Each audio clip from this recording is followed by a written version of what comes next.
오늘은 고난주간 묵상 6번째 성만찬의 신비에 대해서 말씀을 묵상해 보겠습니다. 본문은 누가복음 22장 1절에서 23절까지의 말씀인데 기니까 제가 중간중간 함께 묵상해 볼 말씀을 읽어 보겠습니다.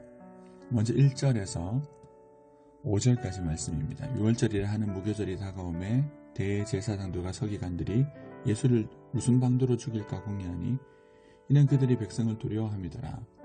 12 중에 하나인 가롯인이라 부르는 유다에게 사탄이 들어가니 이에 유다가 대제사장들과 성전 경비 대장들에게 가서 예수를 넘겨줄 방도로 의논하며 그들이 기뻐하여 돈을 주기로 언약하는지라. 14절부터입니다.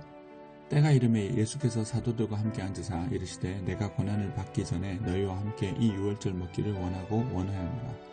내가 너희에게 이르노니 이 유월절이 하나님의 나라에서 이루기까지 다시 먹지 아니하리라 하시고, 그리고 21절부터 23절까지 말씀입니다.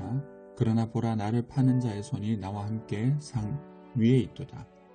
인자는 이미 작정된 대로 가거니와 그를 파는 그 사람에게는 화가 있으리로다 하시니 그들이 서로 묻되 우리 중에서 이 일을 행할 자가 누구일까 하더라.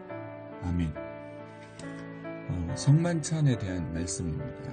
예수님께서 십자가로 오르시기 전에 제자들과 함께 성만찬을 계획하시고 성만찬을 나누시는 이야기가 오늘 본문입니다. 오늘 본문의 이야기를 보면 이 성만찬이라고 하는 평화롭고 아주 화목한 분위기에, 식사의 이 분위기와 다르게 1절부터 시작되는 그 주변의 상황은 매우 다급하고 위급합니다. 대제사장들이 예수를 죽일 공리를 하는데 거기에 가룟 유다가 동조하여 예수님을 그들에게 넘겨주기로 약속합니다. 그리고 그 대적들이 기뻐했다라고 합니다. 이것이 성만찬이 치루어지기 전에 벌어진 주변의 배경입니다. 예수님은 이런 환경 가운데서 제자들과 성만찬을 함께 하고 계시는 것입니다. 그리고 성만찬 이후에 우리가 잘 알다시피 예수님은 겟세마네로 가시고 그곳에서 기도하신 후에 잡히셔서 빌라도의 법정에 세워지고 십자가에서 죽임을 당하시게 됩니다. 이 아이러니한 이 두 가지의 상황을 통해서 예수님은 제자들에게 하시고 싶은 말씀이 있으셨습니다. 그것이 15절의 내용인데 이르시되 내가 고난받기 전에 너희와 함께 이 유월절 먹기를 원하고 원하였노라. 예수님께서 이 시간을 기다리셨다라는 것입니다. 예수님께서 지금 제자들과 함께 하시려고 하는 것은 유월절 만찬입니다. 유월절은 우리가 알다시피 율법의 10번째 재앙에서 시작되었습니다. 모든 장자가 죽는데 유월절 어린 양의 피를 바른 집은 죽음이 비켜나갑니다. 이로 인하여 애굽의 왕이었던 바로가 이스라엘 백성들에게 항복을 하고 그들을 출애굽시켜주게 됩니다.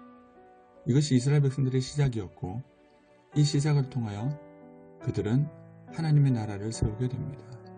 예수님은 이 유월절 만찬을 통하여 새로운 출애굽을 계획하고 계시는 것입니다. 이전과 다른 세상이 시작될 것임을 제자들에게 알려주고 싶으셨습니다. 예전 유월절이 어린 양의 피로 이스라엘을 죽음에서 건지신 유월절이었다면 이제 그 유월절 어린 양이 예수님이 되셔서 제물이 되셔서 온 인류를 죄와 사망에서 건져내셔서 새로운 하나님 나라로 출애굽하는 일을 하시려고 하는 것입니다. 이 일의 도구가 되는 사람들이 누구입니까? 예수님의 대적들입니다. 그들은 자신의 계획대로 예수님을 십자가에 죽이려고 합니다. 예수님의 제자를 이용해서, 돈을 이용해서 예수님을 체포하여 그들은 죽이려는 계획을 세우고 그 계획이 이루어질 것을 인하여 기뻐하는 것을 봅니다. 예수님은 이 상황 속에서 제자들에게 성만찬을 베푸시면서 예수님의 살과 피를 기념하라고 말씀하십니다. 이 기념하라고 하는 것이 되게 중요합니다.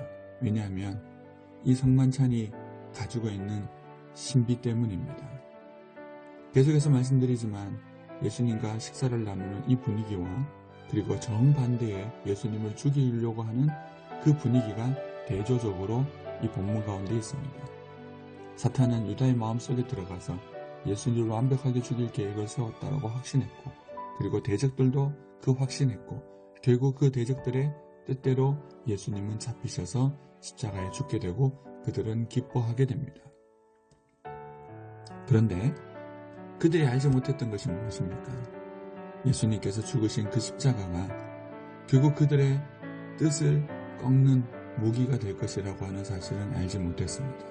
사탄과 대적자들은 예수님을 십자가에 못 박음으로 자신이 승리했다라고 믿었지만, 예수님은 그 배신의 상황조차 온 인류를 구원하는 구원의 계획 속에 포함시키셨습니다. 인간의 가장 추악한 배신조차도 하나님의 가장 위대한 선한 뜻을 이루는 재료가 된 것입니다. 이것이 성만찬의 신비입니다.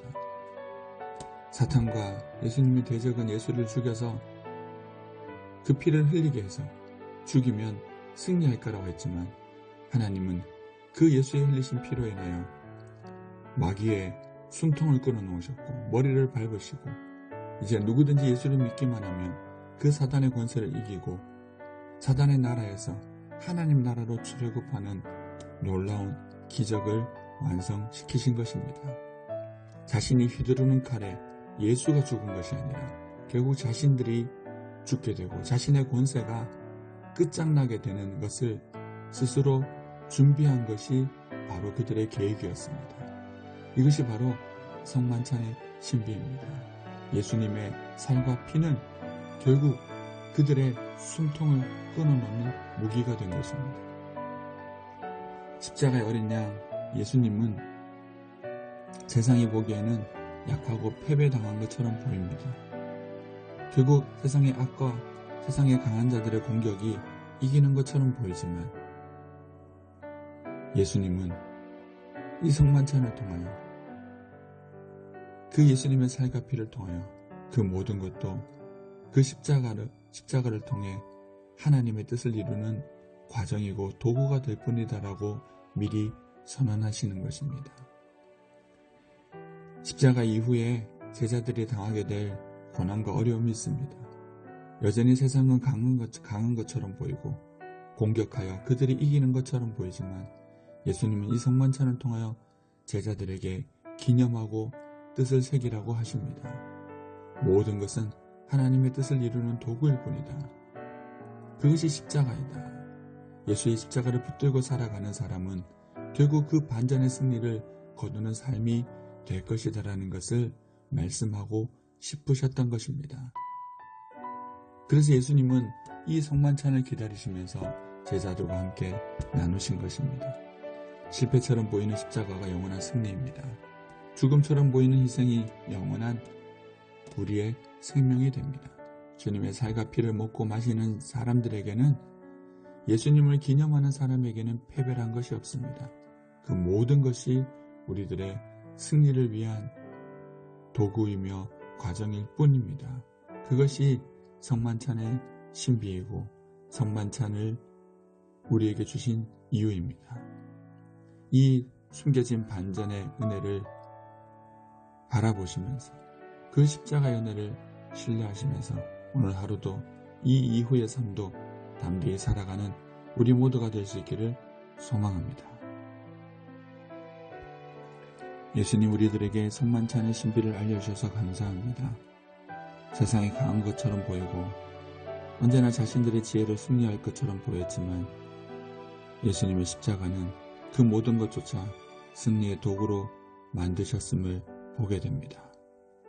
예수님은 이것을 우리에게 알려주시기 위해서 기념하라고 말씀하셨사오니, 늘 주님의 살과 피를 생각하며 기념할 때마다 이 역설의 반전의 승리를 기억하며 세상의 그 험한 삶 가운데서도, 어려운 삶 가운데서도, 우리의 약함 속에서도 좌절하지 않고 주님의 승리를 붙잡고 믿음으로 승리하며 천국길 걸어가는 우리 모두가 되게 하여 주시옵소서.